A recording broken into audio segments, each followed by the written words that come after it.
Hello everyone. If you are an accountant, business owner, or someone who want to learn about Zoho Book, then this video is for you.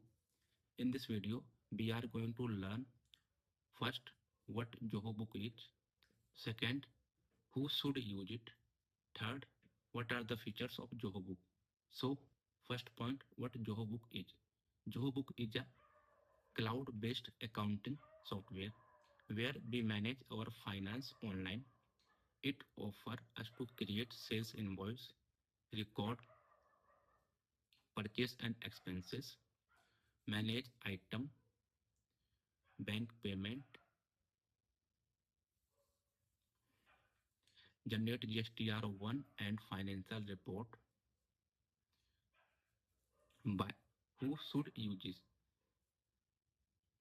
Zoho Book is useful for small and medium enterprises, e-commerce seller, CA firms, freelancers, and service providers.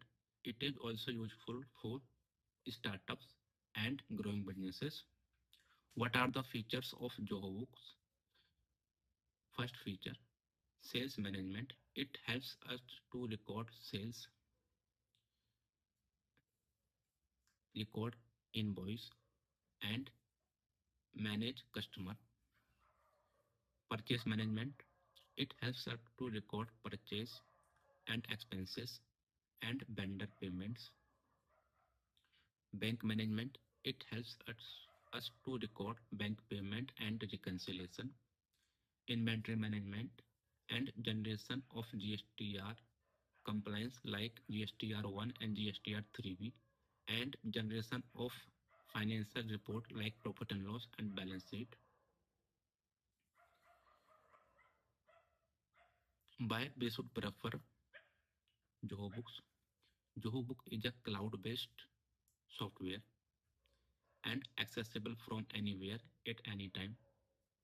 It provides multiple automations and it can be integrated with other Zoho Book applications. In this course, we are going to learn about Zoho Book from scratch, like how to create organization, how to set up chart of account, how to create vendor and customer, inventory management, how to configure GST compliance and generate report. So in the next video, we are going to learn how to create an organization from scratch. Till that time, thank you. Bye bye.